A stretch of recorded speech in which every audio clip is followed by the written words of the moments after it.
all of Texoma, broadcasting live from KXII TV. This is First News at 10. Big financial news out of Washington. Two major banks now changing their status in the biggest restructuring in decades. A convicted murderer in his final days, looking back at this Atoka County killing.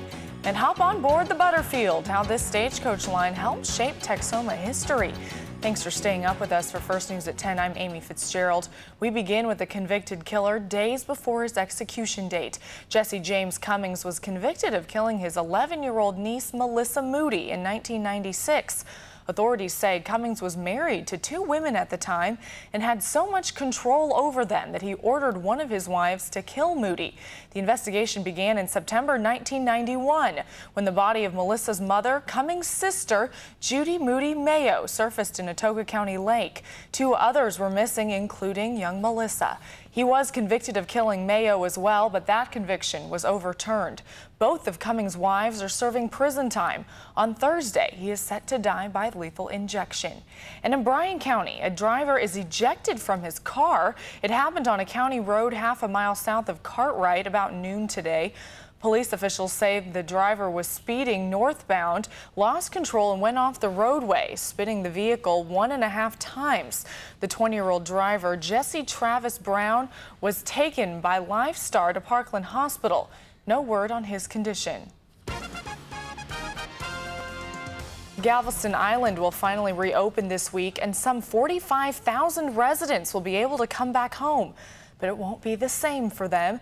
It could still be weeks before basic services are restored, and the police are going to enforce a 6 p.m. to 6 a.m. curfew. Some businesses on the island are starting to reopen, but fuel and other essentials are still scarce. If you plan to return to Galveston this week, officials say residents should use extreme caution by wearing masks to protect themselves from diseases and the storm debris. And some breaking financial news tonight. The Federal Reserve says Goldman Sachs and Morgan Stanley will both become bank holding companies. They're the last two independent banks on Wall Street.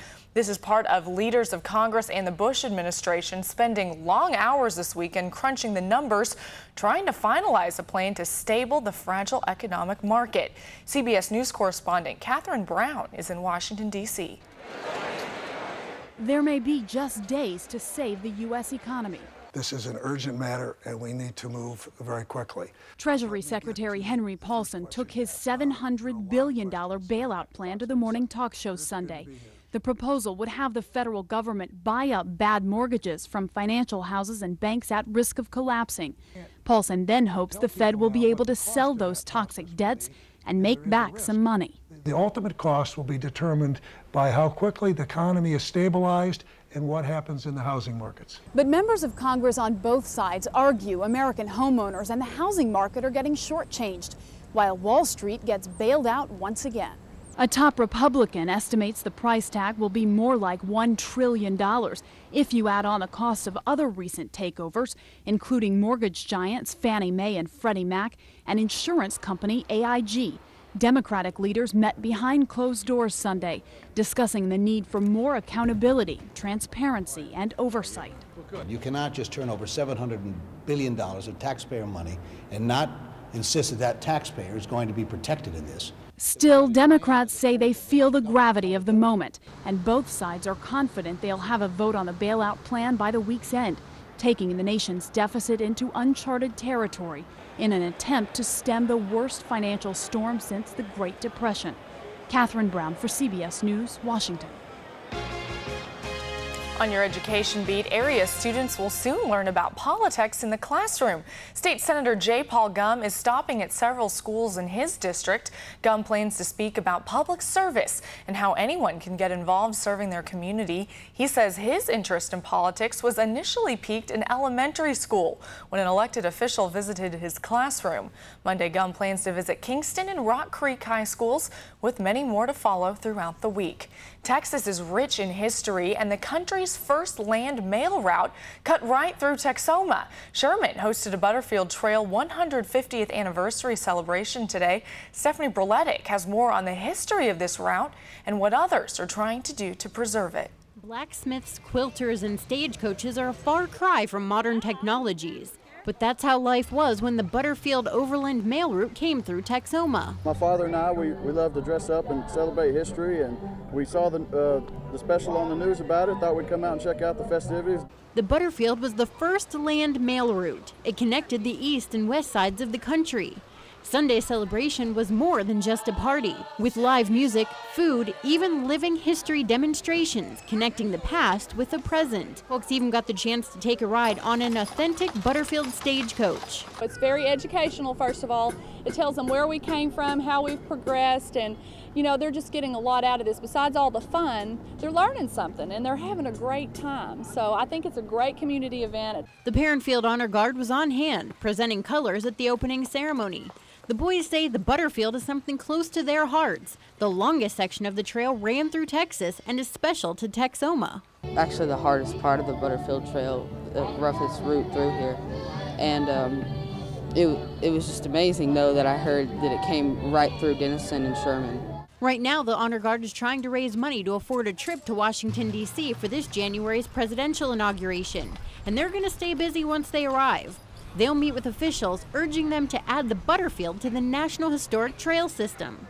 Butterfield Trail is a part of our heritage, and it goes through our towns, and it was the first overland mail route, and it should be recognized. Organizers say the first Stagecoach Days certainly won't be the last. The event was so successful, there are plans to make it an annual celebration. Stephanie Berletic, First News.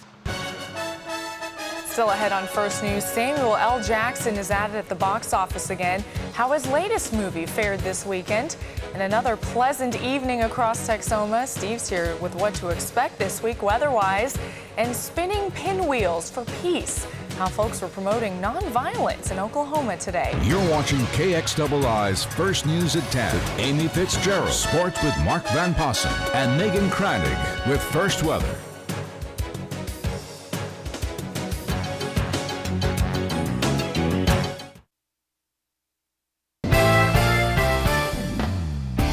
A nosy neighbor takes it too far at this week's Tops of the Box office. Lakeview Terrace took in $15.6 million this weekend.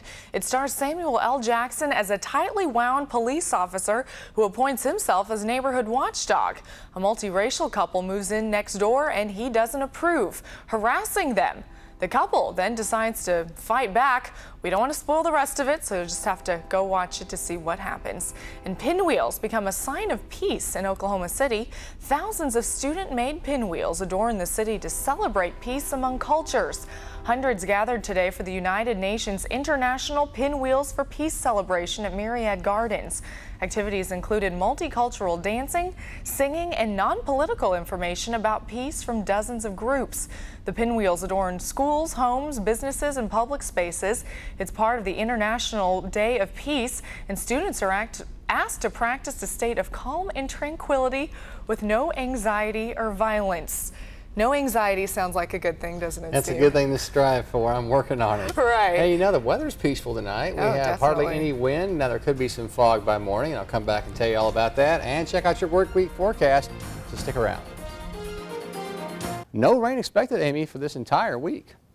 All right, thank you, Steve. That's it for First News. This is actually my last day at KXII. I'm moving out of state for a new job.